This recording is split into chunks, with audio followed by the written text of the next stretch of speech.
વાંદરાનો, મંકીસ. એટલે that fellow said કે શું યાર, હું પાગલ થઈ ગયો છું, મારી જિંદગીમાં મેં ક્યારેય વાંદરાના વિચાર નથી કર્યા, તો હવે હું શું કામ કરું? હા, એકાદ વાર વાંદરા જોયા હશે અલગ વસ્તુ છે, પણ હું કઈ થોડો રોજ વાંદરા વિશે વિચારું છું, હું શું કામ વિચારું? તો સંતે કીધું then it's fine, તો it means it will work. પેલો ઘરે ગયો અને મંત્ર લઈને જેવો ધ્યાનમાં બેઠો, આંખો બંધ કરી, એટલે પહેલો વિચાર ને વાંદરા. he said કે ના, મારે નથી વિચારવું. So again he tried to focus on the mantra. જેવો પાછું બીજો શબ્દ બોલે, પાછો હવે 2 વાંદરા દેખાય. ધીમે ધીમે વાંદરાઓની સંખ્યા વધતી ગઈ, 3, 5, 7, અને પછી તો એના આજુબાજુ બધે વાંદરા જ વાંદરા દેખાવા લાગ્યા. એ મંત્ર ભૂલી જ ગયો અને વાંદરા પર જ આખું ફોકસ ચાલ્યું ગયું. 5-10 દિવસ થયા પછી એ પાછો ત્યાં સંત પાસે ગયો અને કીધું કે યાર હા, કે તમે તમારો મંત્ર રાખો, આ મંત્રના કારણે મારું આખું જીવન વાંદરામય થઈ ગયું છે, કંઈ પણ કરો પણ મને આ વાંદરાઓમાંથી મુક્ત કરો, વાંદરાના વિચારોમાંથી મુક્ત કરો.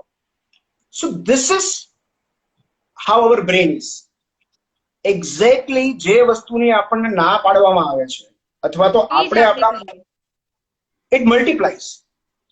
So this is human brain. આ બહુ ઇન્ટેલિજન્ટ એનીડોટ છે, કારણ કે આપણે જે વિચાર નથી કરવા માંગતા, આપણે જેને સપ્રેસ કરીએ છીએ, એ વિચાર આપણી પાછળ પડી જાય છે. કારણ કે બ્રેનમાં ભાગાકાર કે બાદબાકી નથી, એમાં ગુણાકાર જ હોય છે. સો જે ક્ષણે તમે થોટને સપ્રેસ કરવાની ટ્રાય કરો છો, એ ક્ષણે ઇટ સ્ટાર્ટ્સ મલ્ટીપ્લાય. તો એ મલ્ટીપ્લાય ને કારણે શું થાય છે કે જેને આપણે રૂમિનેશન્સ કહીએ છીએ, એકના એક વિચારો વારંવાર આવે છે. આપણને ખબર છે કે આ વિચારો આપણને યુઝફુલ નથી થતા, આપણને કોઈ મદદ નથી કરવાના, આપણને ઓન ધ કોન્ટ્રી વધારે ડિપ્રેશનમાં લઈ જાય છે, અને તેમ છતાં we can't stop thinking about that particular person or that. તો એ શક્ય જ નથી બનતું. તો આમાંથી બહાર કેવી રીતે નીકળવું? કારણ કે વિચારો ને જ્યાં સુધી આપણે દમન કરશું વિચારોનું, એ આપણા સબકોન્શિયસમાં જશે. Suppression is very dangerous. તો શું કરવું? સો આપણે ડિપ્રેશનની ટ્રીટમેન્ટ ઉપર આવી રહ્યા છો. મને એવું લાગે છે બહુ એટલો બધો સમય નથી આપણી પાસે. ડિપ્રેશન ઓલરેડી મેં મારી પોસ્ટમાં પણ લખ્યું છે કે ડિપ્રેશન જે છે એની બ્રોડલી આપણે 2 સારવારમાં એને વિભાજિત કરી શકીએ. એક છે ફાર્મેકોલોજીકલ અને બીજી છે નોન ફાર્મેકોલોજીકલ. એટલે સૌથી પહેલા જો ખરેખર તમને સુસાઇડલ આઈડિયાઝ આવતા હોય અથવા જીવવાની ઈચ્છા ના થતી હોય, જીવન ઉદાસ લાગતું હોય, તો believe me, you need to consult a psychiatrist. એનો કોઈ શોર્ટકટ નથી. જે રીતે આપણે આ સેશન લાઈવ થવામાં જેટલો પ્રોબ્લેમ થયો, એટલી જ ક્ષણમાં તમે સાયકાટ્રિસ્ટ સુધી પહોંચી શકો છો. તો એ બહુ વધારે એફર્ટની જરૂર નથી. You just need to pick up the phone and book an appointment તમારી નજીકના સાયકાટ્રિસ્ટ સુધી. કારણ કે એ ઇમરજન્સી છે. એકવાર સુસાઇડલ આઈડિયાઝ શરૂ થયા મગજમાં, પછી એ ક્યારે એક્ઝિક્યુશનમાં પરિણમશે એ નોબડી કેન સે. કારણ કે in the heat of the moment તમે શું કરી બેસશો એ તમને પણ ખબર નથી હોતી. So it is a medical emergency. એટલે જો સુસાઇડલ થોટ્સ, આઈડિયાઝ, પ્લાનિંગ કંઈ પણ હોય, તો ફર્સ્ટ તમારે સાયકાટ્રિસ્ટની ઇમિડિયેટ કન્સલ્ટેશન લેવું જોઈએ. જો તમારા ઘરમાં કોઈને એવું લાગતું હોય કે આ માણસ આવું એટેમ્પ્ટ કરે છે, તો એને પણ તાત્કાલિક એમને લઈ જવા જોઈએ. સપોઝ એટલી બધી એક્સ્ટ્રીમ લેવલનું ડિપ્રેશન નથી, પણ મજા નથી આવતી. મને એટલા બધા લોકો મેસેજીસ કરે છે, અને હું બધાને એક જ વસ્તુ કહું છું કે તમે એટલી એક્સ્ટ્રીમ લેવલનું ડિપ્રેશન ન હોય તો પણ યુ સ્ટાર્ટ ટ્રીટમેન્ટ. કારણ કે મેડિસિન્સ જે છે અલ્ટિમેટલી ડિપ્રેશનનું કારણ શું છે? ઇટ ઇઝ આપણા મગજની અંદર રહેલા ન્યુરો ટ્રાન્સમીટર્સનું ઇમ્બેલેન્સ. સેરોટોનિન છે, ડોપામિન છે. તો એ જે રીતે હિમોગ્લોબિન ઘટી જાય છે, એ રીતે આપણે આયર્નની ટેબ્લેટ્સ લઈએ છીએ.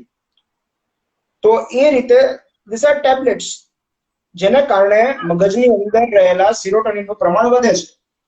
And believe me, it just tax 15 days. 15 થી 20 દિવસમાં ડિપ્રેશન વિલ ઇમ્પ્રુવ. હવે ઘણા લોકો એમ કહે છે કે અમે દવા લીધી છે પણ અમને કોઈ ફેર નથી લાગતો. તો ટેબ્લેટ એક જ રસ્તો નથી, there are other forms of treatment. પણ પ્રોબ્લેમ એ છે કે આપણે ઓવરનાઇટ ઇમ્પ્રુવમેન્ટ, આપણે 6 મહિના વર્ષથી ડિપ્રેશનમાં રહીએ છીએ એ આપણને મંજૂર છે, પણ સારવાર લીધા પછી 15 દિવસ કે મહિનો આપણે રાહ જોવા તૈયાર નથી. તો હું એને કમ્ફર્ટેબલ મિઝરી કહીશ. એ દુઃખ સાથે, એ ઉદાસી સાથે આપણે એટલા બધા કમ્ફર્ટેબલ થઈ ગયા હોઈએ છીએ કે એમાંથી આપણે બહાર આવવાનો પ્રયત્ન જ નથી કરતા. આપણને એવું લાગે છે કે આ જ સારું છે. અને બેઝિકલી એના માટે બહુ સરસ વર્ડ છે મિલેન્કોલી. મિલેન્કોલી ઇઝ અ ડિપ્રેશન કે જેમાં તમને કંઈ કરવાની જ ઈચ્છા નથી રહેતી. You are so comfortable with your depression કે તમારી આજુબાજુનું જગત સળગી જાય તો સળગી જાય, હું ઉભો નહીં થઉં. તો એક ઇનર્શિયા આવી જાય છે, જડત્વ આવી જાય છે. કેટલાક લોકો મેસોચિસ્ટિક પણ હોય છે કે જેમને પીડામાં આનંદ આવતો હોય છે, ઉદાસ રહીને એમને મજા આવતી હોય છે. સો દે ટેવાઈ જાય છે, આમ કહીએ. એકચ્યુઅલી બીકોઝ બિલીવ મી, ખુશ રહેવા માટે પ્રયત્નો કરવા પડે છે. ઉદાસી is with the gravity, happiness is against the gravity. So unless we make active efforts, it is very tough. કારણ કે એનું રીઝન તમને કહું કે નેગેટિવ વિચારો છે ને એ બહુ નેચરલી આપણને આવે છે. તમારા ફોટા પર 99 કોમેન્ટ સારી હશે અને એક કોમેન્ટ એવી હશે કે તમે સારા નથી લાગતા, તો તમારું ધ્યાન ખાલી એક જ કોમેન્ટ પર જશે. તમને એક જ કોમેન્ટ યાદ રહેશે. તમે એક જ કોમેન્ટ વિચાર્યા કરશો. આનું બી રીઝન છે કે વાય આપણે શું કામ નેગેટિવ વધારે જલ્દી ગ્રાસ્પ કરીએ છીએ ઓર એબ્ઝોર્બ કરીએ છીએ. એનું રીઝન ઉત્ક્રાંતિમાં રહેલું છે. બીકોઝ આપણે સબકોન્શિયસ જે છે, તો આપણે પહેલેથી સર્વાઈવલ ઇન્સ્ટિંક્ટ આપણી વધારે પાવરફુલ છે. કે પહેલા જયારે આપણે જંગલોમાં રહેતા ત્યારે ફ્લાઇટ ઓર ફાઇટ રિએક્શન, એટલે કોઈ શિકારી આપણો શિકાર ના કરી જાય, કોઈ પ્રાણી આપણને મારી ના જાય, ત્યારે આપણે એટલા બધા સેફ પ્લેસીસમાં નહોતા રહેતા. તો આપણી સિમ્પેથેટિક નર્વસ સિસ્ટમ હંમેશા એક્ટિવેટેડ રહેતી. અને આજની તારીખે જ્યારે પણ કોઈ વસ્તુ એવી આવે છે which is a possible threat two અસ, કોઈ પણ પરિસ્થિતિ, ત્યારે આપણી સિમ્પેથેટિક નર્વસ સિસ્ટમ વધારે જલ્દી એક્ટિવ થઈ જાય છે because of this survival instinct. હવે આપણે એ નર્વસ સિસ્ટમને એટલી બધી એક્ટિવેટ કરવાની જરૂર નથી, બીકોઝ નાવ અનલેસ કે આપણી પાછળ કોઈ સિંહ વાઘ દોડ્યો હોય કે કોઈ છરી લઈને આપણી પાછળ દોડ્યું હોય, there is no immediate threat to our life. જો આટલું આપણે સમજી લઈએ કે there is no immediate threat to our life, આ ક્ષણમાં અથવા આવનારી ક્ષણમાં મારી જિંદગીને એવું કોઈ મોટું જોખમ નથી, તો we can be at peace. Problem એ છે કે આપણા વિચારો જે છે કે આવનારી પળમાં we suffer from imagined fears or imagined situations. જે પરિસ્થિતિ હજી આવી જ નથી અથવા જે પરિસ્થિતિ વીતી ગઈ છે, મોટા ભાગે આપણું સફરિંગ એમાં જ હોય છે. આપણું સફરિંગ આ ક્ષણમાં નથી હોતું. So that is the reason. એટલે માઇન્ડફુલનેસ જે મેડિટેશન છે એનો રોલ ત્યાં જ આવે છે. એટલે ઓબ્વિયસલી દવા તો છે જ, દવા તો અસર કરશે જ અને દવા લેવી જ જોઈએ, દરેક જણે લેવી જોઈએ, અને લાઈફ લોંગ લેવી પણ નથી પડતી. Once you are out of that phase, તમને પોતાને જ એવું લાગશે કે હું કેવું જીવન જીવી રહ્યો હતો. આઈ મીન પથેટિક કન્ડિશનમાં આપણે હતા અને આપણે જ આપણી જાતને કમ્પેર કરી શકીએ કે એ જે તબક્કો હતો એ કેટલો ખરાબ હતો. પણ એ ક્યારે થઈ શકે? જ્યારે આપણે ટ્રાન્સફોર્મ કરીએ આપણી જાતને ત્યારે. તો એમનું પહેલું પગથિયું છે કાઉન્સેલર, થેરાપિસ્ટ, સાયકાટ્રિસ્ટ, કોઈ પણ હોય તમારી આજુબાજુ, એમને જઈને મળો. જો સારવારની જરૂર હોય તો સારવાર લો, જો ફોલોઅપ કરવાનું હોય તો ફોલોઅપ કરો, સ્ટેપ અપ કરો. This is just a first step. બીજા ઘણા બધા વસ્તુઓ છે જે રોજબરોજની જિંદગીમાં આપણે કરી શકીએ, જેમ કે ગ્રેટિટ્યુડ પ્રેક્ટિસ છે, માઇન્ડફુલનેસ મેડિટેશન છે, ધ્યાન ઇઝ ધ અલ્ટિમેટ, જે મેં પહેલામાં બી લખ્યું હતું મારી પોસ્ટમાં બી. Why it is very necessary? Because જ્યારે આપણે મેડિટેશન કરીએ છીએ, એસ્પેશિયલી માઇન્ડફુલનેસ મેડિટેશન, ત્યારે આપણે આ ક્ષણમાં રહેવાનું શીખીએ છીએ. મેં 38 યર્સ સુધી મેં મેડિટેશન ન કર્યું કારણ કે મને એનું મહત્વ જ નહોતું સમજાતું. રિસેન્ટલી ઇન લાસ્ટ 1 year હવે આઈ હેવ કમ ટુ નો કે મેડિટેશન શું કામ જરૂરી છે, અને એનું મેઇન રીઝન આ છે, to learn to remain in this very moment. તો માઇન્ડફુલનેસ મેડિટેશન છે એ જસ્ટ એ બ્રીથ પર ફોકસ કરે છે. અને આપણા શરીરમાં બ્રીથ એક જ એવી વસ્તુ છે જે ક્ષણિક છે. આ ક્ષણે આવ્યું, નેક્સ્ટ ક્ષણે પાછું ગયું, નવું અને every time it comes new. તો જ્યારે તમે દરેક બ્રીથ, ક્ષણે નવા. હા તો જ્યારે તમે શ્વાસ ઉપર ફોકસ કરો છો ત્યારે તમારી પાસે આ ક્ષણમાં રહેવા સિવાય બીજો કોઈ વિકલ્પ જ નથી. નાઉ ધીસ ઇઝ અ પ્રેક્ટિસ. હું એવું નથી કહેતો કે એકવાર 5 મિનિટ મેડિટેશન કરવાથી તમને કાયમ આજીવન, no, it is a practice. Practice શું છે? તો આ ક્ષણમાં રહેવાની પ્રેક્ટિસ. It is mindfulness. જે રીતે બાળક ખાય તો એ ઘર સિવાય બીજું કશું જ નહીં વિચારે. એ રમતા હોય તો રમવા સિવાય એને બીજો કોઈ વિચાર નહીં આવે. એ મેડિટેશન નથી, એ માઇન્ડફુલનેસ છે. તો એ માઇન્ડફુલનેસ જો આપણે ખાલી શીખી જઈએ, meditation is not thoughtlessness. Basically meditation is just to observe. Question કહીએ છીએ તો to observe, non judgmental observation. તો જ્યારે સપ્રેસ કરવાને બદલે આપણે વિચારોને ઓબ્ઝર્વ કરીએ છીએ ત્યારે આપણે એનાથી સફર નથી થતા. સો વેનેવર બેઝિકલી જ્યારે તમે કોઈ વસ્તુ ઓબ્ઝર્વ કરો છો, એસ્પેશિયલી જ્યારે વિચારોને, ત્યારે we create a distance between us and our thoughts. Suppose હું તમને એક એક્ઝામ્પલ આપું કે અત્યારે સપોઝ કોઈ negative, there is a difference between thought and thinking. Okay, આપણે આ સમજવાની જરૂર છે. Difference between thought and thinking. Thought શું છે? Thought is an, you can say કે passive process, or you can say a અનવિલિંગ process છે. જેમ આપણું હૃદય ફંક્શન કરે છે, જેમ આપણું લીવર ફંક્શન કરે છે, જેમ આપણી કિડનીઝ ફંક્શન કરે છે, બ્રેન ફંક્શન કરે છે. તો બ્રેનનું કામ જ છે વિચારવાનું. ધારો કે મને અત્યારે આપણે વાતો કરી રહ્યા છે, મને એવો વિચાર આવ્યો કે અહીંથી હું નીચે ઉતરીશ અને મારો એક્સિડન્ટ થઈ જશે. Okay, this is just a thought. મને વિચાર આવ્યો મગજમાં. તો મેં તો વિલિંગલી તો કર્યો નથી વિચાર, મતલબ મરવાનો વિચાર. Negative, it's just a negative emotion, negative thought. કે મેં ઈચ્છ્યું તો નથી, ઈચ્છનીય નથી આ થોટ, પણ છતાં મને આવ્યો, તો હવે શું કરવાનું? તો this is a thought.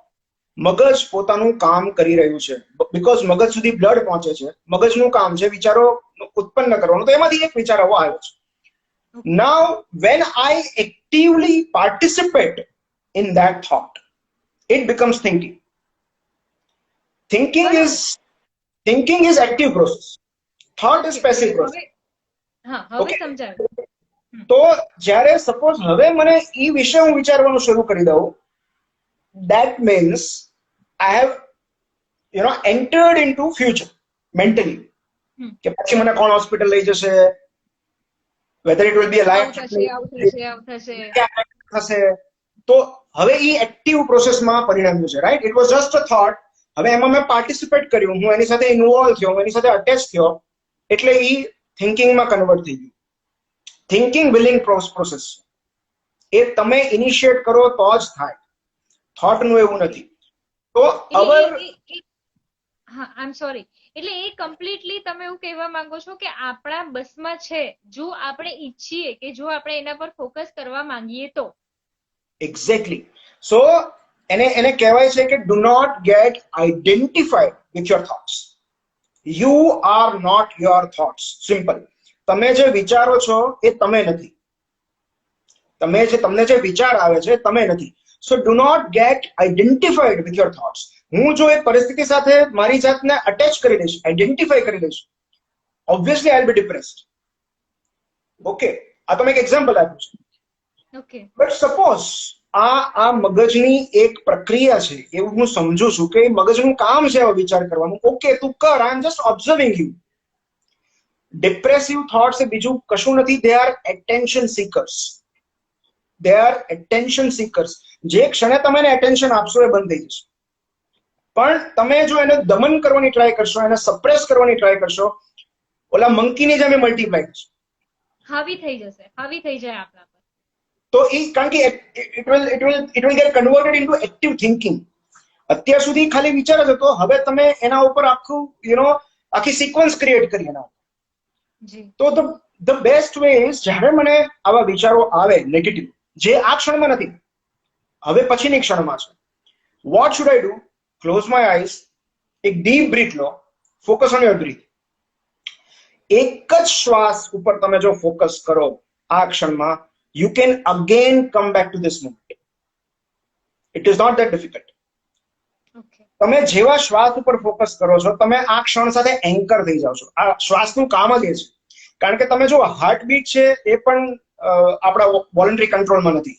Heartbeats એની મેળે વધે છે, ઘટે છે. તમે ચાલો છો ત્યારે વધે છે. તો હાર્ટબીટ્સ આપણા કંટ્રોલમાં નથી. શ્વાસ પણ આપણા કંટ્રોલમાં નથી, પણ શ્વાસનો કંટ્રોલ આપણે લઈ શકીએ છીએ. હા, at least we can try. Yes. તો અત્યારે હું તમારી સાથે વાત કરું છું, I am not aware of my breathing. પણ જ્યારે હું એક્ટિવલી ઈચ્છું કે I want to focus on my breathing, I can do that. તો એ જે પ્રક્રિયા છે, when you are aware of your breathing, we call that meditation. મેડિટેશનના બ્રોડ મિનિંગ છે, ખાલી એટલો મિનિંગ નથી.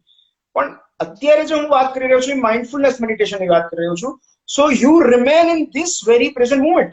તમને જે કઈ વિચારો ડિસ્ટર્બ કરતા હોય, ભૂતકાળના કે ભવિષ્યના, ટેક અ ડીપ બ્રીથ અને એ રિયલાઇઝ કરો કે તમે આ ક્ષણમાં છો. તમારી આસપાસ પંખીઓનો અવાજ આવી રહ્યો છે, પવન વાઈ રહ્યો છે, સૂર્યપ્રકાશ છે, તમારી આસપાસના લોકો વાતો કરી રહ્યા છે. ફોકસ ઓન યોર સેન્સીસ, કે જે તમે આ ક્ષણે અનુભવી રહ્યા છો એ જ સત્ય છે, એ જ વાસ્તવિકતા છે. એ નહીં જે તમારું બુલશિટ મગજ તમને કહી રહ્યું છે. જો તમે તમારા મગજના આવા નોનસેન્સ આઈડિયાઝ સાથે જે ક્ષણે તમે આઈડેન્ટિફાઈ કરવાનું શરૂ કરો છો, ઇન્વોલ્વ થવાનું શરૂ કરો છો, we are inviting depression and troubles. Because આ બધા ઇમેજિન્ડ સિચ્યુએશન્સ છે. એકચ્યુઅલમાં 99.99% નહીં, પણ 100% એવું કશું જ નથી થવાનું જેવું આપણે વિચારીએ છીએ. તમે મને કહો કે તમે જેવું વિચાર્યું છે એક્ઝેક્ટલી એવું ક્યારે થયું છે? ક્યારેય નહીં. So that never.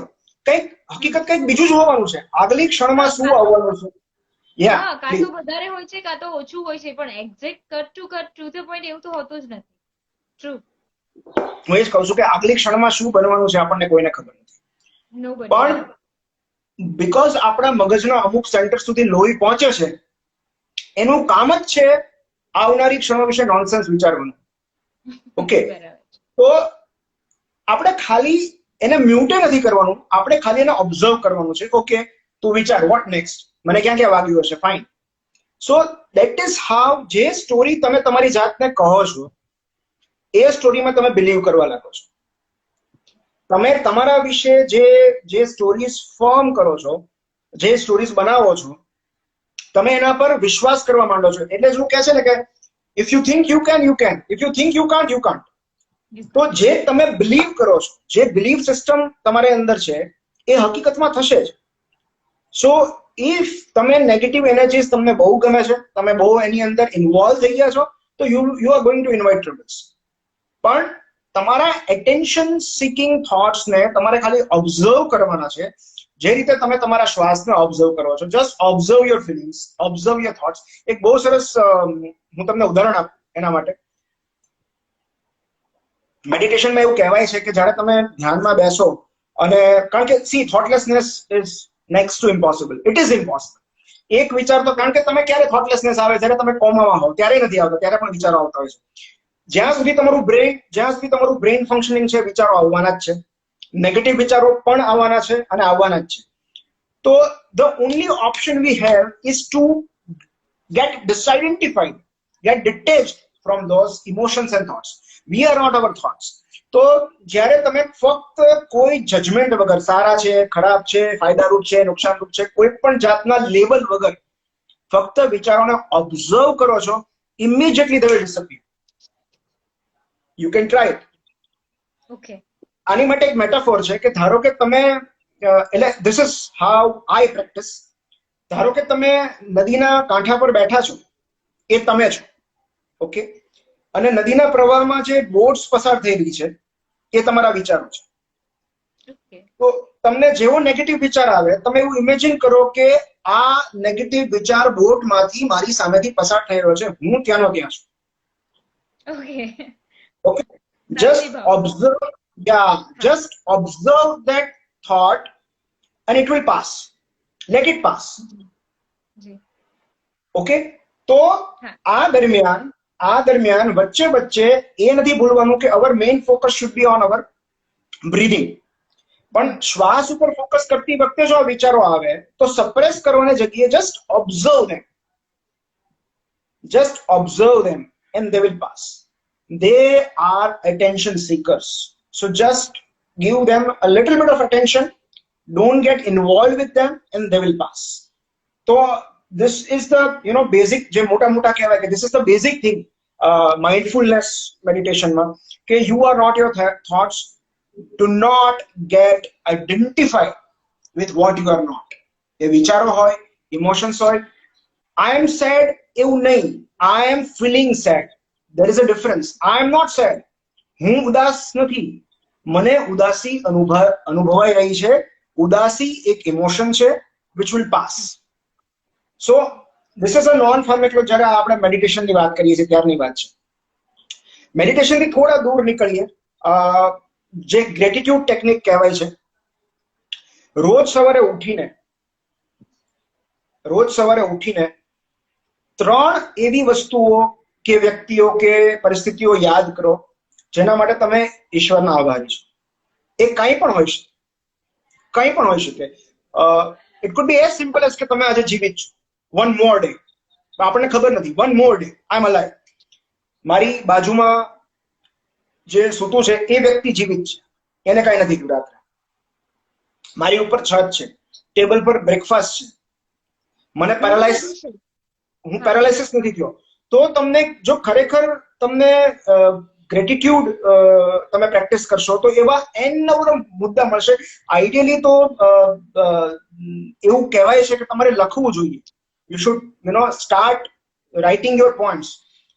પણ તમે લખી ના શકો તો એટલીસ્ટ વિચારો કે thank you for this, thank you for this, thank you for this.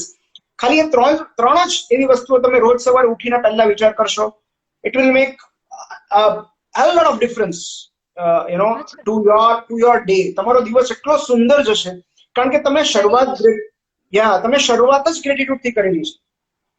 તો it bit kind of childish ના લાગે તમે એટલે આવું તમે એકનો એક વસ્તુ ક્યાં સુધી લખી શકો સર? નહીં, 1 મિનિટ થી ઓછો સમય. પણ આ છે ને ઓપ્ટિમિઝમ, આ હકીકત છે. Optimism is a muscle. આપણે જેમ જીમમાં જઈએ છીએ અને આપણે બાયસેપ્સ કરીએ છીએ, બાયસેપ્સ આપણે બતાવીએ છીએ, એ રીતે ઓપ્ટિમિઝમ એક મસલ છે. તમે જેટલું પ્રેક્ટિસ કરો છો એ મસલ વધારે સ્ટ્રોંગ બનતું જાય છે. સો તમે રોજ 1 મહિના સુધી તમે રોજ સવારે ઉઠીને પહેલા 3 ગ્રેટિટ્યુડની પ્રેક્ટિસ કરશો તો automatically that optimism muscle will grow. તો એ પછી ઓટોમેટિક તમારો સ્વભાવ જ એવો થઈ જશે કે દરેક વસ્તુમાં તમને પોઝિટિવ વસ્તુ પહેલા દેખાશે. જી જી, એ બરાબર. મેં કીધું ને કે એમાં બહુ પ્રયત્નો કરવા પડે છે.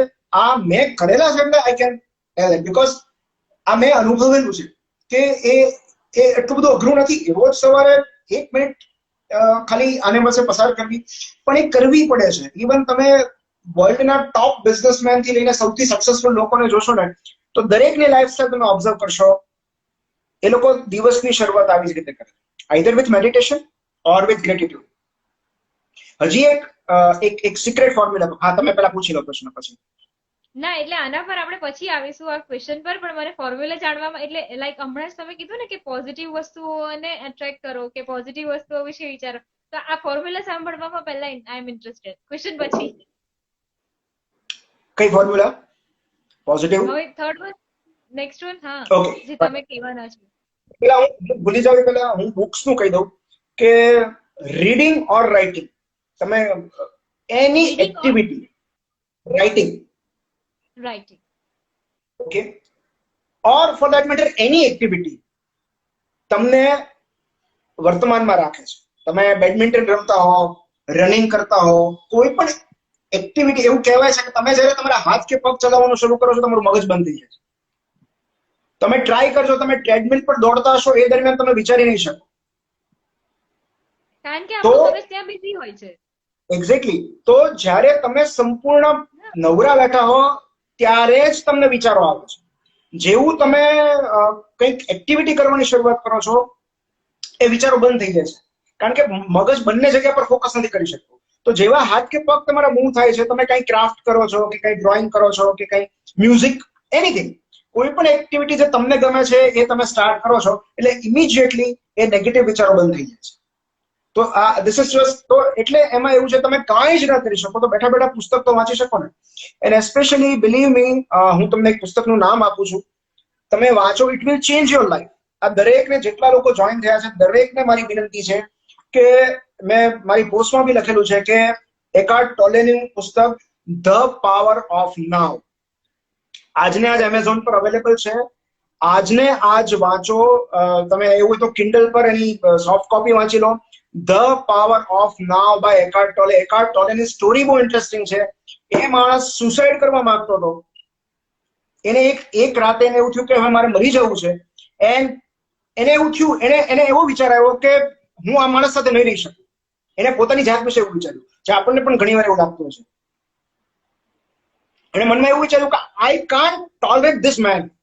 અને સડનલી એને રિયલાઇઝ થયું કે ધીસ મેન મીન્સ હુ. તો એનો મતલબ એમ કે અમે બે જણ હોવા જોઈએ, રાઈટ? હું આ માણસ સાથે નથી રહી શકતો, દેટ મીન્સ કે અમે બે હોવા જોઈએ. અને ત્યાંથી એના એનલાઇટમેન્ટની શરૂઆત થઈ. એ માણસ 2 વર્ષ સુધી એક ફૂટપાથના બાકડા પર રહ્યો અને he was happy without anything. તો તમે યુ ગો, તમે સર્ચ કરો એકાર્ટ ટોલેની લાઈફ સ્ટોરી, તમે વાંચો and it will inspire you કે જો એ માણસ બહાર આવી શકે તો આપણે કેમ ના આવી શકીએ. અને પછી લોકો એને ઇન્સિસ્ટ કર્યું કે તમે તમારી લાઈફ સ્ટોરી શેર કરો અમારી સાથે, તમે અમને કહો કે તમે આ કઈ રીતે અચીવ કર્યું. અને પછી એને બુક લખી. અત્યારે he is world's biggest spiritual leader. તો તમે ગૂગલમાં એકાર્ટ ટોલે સર્ચ કરી, એની ટેડ ટોક્સ છે કે એના વિડીયોઝ છે, તમે સાંભળજો એ માણસને. તમને એવું લાગશે કે જો આ બહાર આવી શકે તો આપણે કેમ ના આવી શકીએ. અને એ બુકનું નામ જ છે ધ પાવર ઓફ નાઉ. તો આ જે ક્ષણ છે એમાં તમે if you concentrate, if you focus, આ વિશ્વમાં એવી કોઈ શક્તિ નથી કે તમને ડિપ્રેસ કરી શકે. પણ બીકોઝ આપણે આ ક્ષણમાં રહી નથી શકતા એટલે આપણા પ્રોબ્લેમ શરૂ થાય છે. So the power of now, any book on Buddhism, એટલે તમે ગૌતમ બુદ્ધને વાંચો, ઓશોને વાંચો, સદગુરુને સાંભળો, ધ સટલ આર્ટ ઓફ, એ બુક સરસ છે. So there are so many good books જે તમે વાંચો. ગુજરાતીમાં તમે યાર ભગવદ્ ગીતા જે દેશમાં લખાયેલી હોય, એ દેશના લોકોને ડિપ્રેશન આવે એ બહુ આયરની છે, મતલબ એ વક્રોક્તિ છે કે જે દેશમાં ભગવદ્ ગીતા જેવો સૌથી મહાન સ્પિરિચ્યુઅલ અને મોટિવેશનલ મેસેજ લખાયેલો છે, એ દેશના લોકો જ ગીતા સાર નથી સમજી શક્યા. તો આ હું એટલે આ ડાઈ વાત કરી રહ્યો છું બીકોઝ અત્યારે હું ડિપ્રેશનની બહાર છું. જયારે હું ડિપ્રેશનમાં હોઉં છું ત્યારે મને પણ આ નથી સૂચતું કે મારે ગીતા વાંચવી જોઈએ. તો મેં લખ્યું હતું કે ગીતાનું એક્ઝેક્ટલી. તો એટલે જ કે ગીતાનું સૌથી સિમ્પ્લિફાઈડ વર્ઝન છે એ વિનોબાજીએ કરેલું છે. વિનોબાજીના ગીતા પ્રવચનો. આનાથી વધારે સિમ્પ્લિફાઈડ ગીતા વાંચવા નહીં મળે. તો તમે ચલો ઇંગ્લિશ બુક્સ ન વાંચો, તમે ગુજરાતી તો વાંચી શકો ને. ભગવદ્ ગીતા ના કેટલા બધા અનુવાદો થયેલા છે, કેટલા બધી જગ્યાએ લોકોએ પોતાની રીતે ભગવદ્ ગીતા લખી છે. કૃષ્ણ અને માનવ સંબંધો, હરીન્દ્ર દવેનું કૃષ્ણ અને માનવ સંબંધો કેટલું સરસ પુસ્તક છે. સો પ્રોબ્લેમ એ છે કે આપણે સારા મટીરિયલ સુધી જવું નથી. What we want is just social media and news. અને આ બંને વસ્તુ, આઈ એમ વેરી સોરી, આપણે એ વાત અનફોર્ચ્યુનેટલી સોશિયલ મીડિયા પર ડિસ્કસ કરવી પડે છે કે social media is the biggest cause of depression. એનું રીઝન એ છે, એનું રીઝન એ છે કે આપણે જેને બેઝિકલી ડિપ્રેશન શું છે, mental diarrhoea. It is mental diarrhoea. જેમ આપણને ફિઝિકલ ડાયરિયા થાય છે, કાંઈક ખરાબ ખવાઈ ગયું હોય, બહારની કોઈ વસ્તુ, ફૂડ પોઈઝનિંગ થઈ ગયું હોય, એમાં વિચારોનું પોઈઝનિંગ છે. તો પહેલી વસ્તુ આપણે શું કરીએ છીએ ડાયરિયા થાય ત્યારે? આપણે ખાવાનું બંધ કરી દઈએ. રોંગ ફૂડ, બહારનું ફૂડ ખાવાનું બંધ કરી દઈએ છીએ. તો it is exactly the same. જ્યારે આપણા વિચારો આપણને પજવે છે ત્યારે જે મેઇન ફીડિંગ વેસલ છે, જે મેઇન ફીડિંગ સોર્સ છે, એ બે જ વસ્તુ મેઇન છે, social media and news channels. એ બે બંધ કરીને જુઓ, જીવનમાં એટલી શાંતિ લાગે છે, આપણને એમ થાય છે કે આપણે સૌથી સુખી છીએ આ જગતમાં. હા, એનું એક્ઝેક્ટલી. એનું કારણ એ છે કે જે ક્ષણે આપણે સોશિયલ મીડિયા નો અપ્રોચ કરીએ છીએ, unknowingly we land into the zone of comparison. આપણે મોટાભાગના લોકો જે ફેબ્રિકેટેડ ઇમોશન્સ બતાવે છે, feeling excited and feeling joyful, ને કોણ કઈ જગ્યાએ લંચ કરી રહ્યું છે, કોણ કઈ જગ્યાએ મૂવી જોઈ રહ્યું છે, કોણ કયા હિલ સ્ટેશન પર ગયું છે, કોણ ખુશ છે, કેટલા લોકો, આપણને feeling of fear of missing out છે, ફોમો કહીએ છીએ. સો વી સફર ફ્રોમ દેટ ફોમો કે હું રહી ગયો.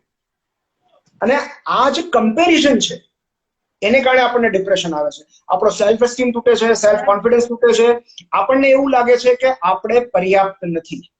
અને ત્યાંથી શરૂ થાય છે લાઇક, કોમેન્ટ, શેર માટેની ઝંખના.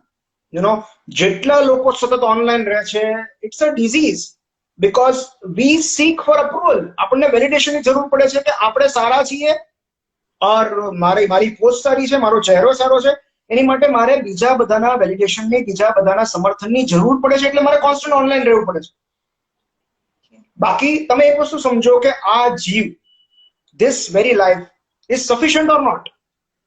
અત્યાર સુધી જ્યારે આપણે બાળક હતા ત્યારે આપણે કોઈના વેલિડેશનની જરૂર નથી પડતી. ટુ હેલ વિથ એવરીબડી, મતલબ કોણ શું વિચારે છે, શું ફેર પડે છે.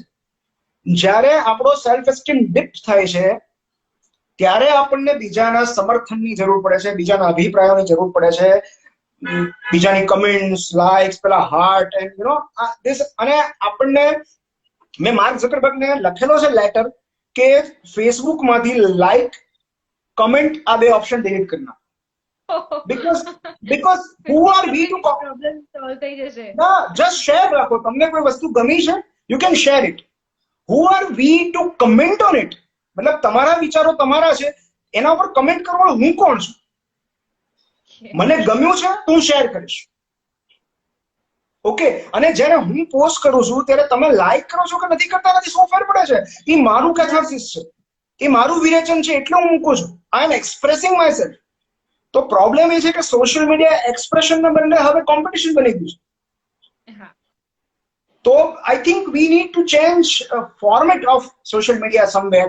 કે વચ્ચેની વાત પણ આવી હતી કે લાઇક્સ ને કમેન્ટ્સ બટન ફેસબુકમાંથી નીકળી જશે, અને આઈ સિરિયસલી ફીલ એ નીકળી જવા જોઈએ. કારણ કે જે યંગસ્ટર્સ છે, જે સેલ્ફી ડિસઓર્ડર છે, લોકો સતત પોતાની સાથે કેમેરા લઈને ફરે છે. અને તમે કેમેરા લઈને ફરો છો એનો મતલબ એમ છે કે તમે આ ક્ષણમાં નથી જીવતા. મતલબ તમારી સામે જે છે એમાં તમને રસ નથી, તમને પિક્ચરાઇઝ કરવામાં રસ છે કે હું પછીથી જોઈશ. True.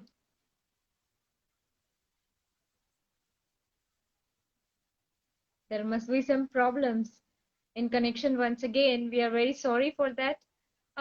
વાતો જે ચાલી રહી છે ને એ કદાચ આપણને સાંભળવામાં કડવી લાગે છે, પણ એ બધી જ સત્ય છે, and they are naked truth that we have to accept. એનું રીઝન છે કે આ છે ને, આ ડોપામિન સાથે આનું કનેક્શન છે.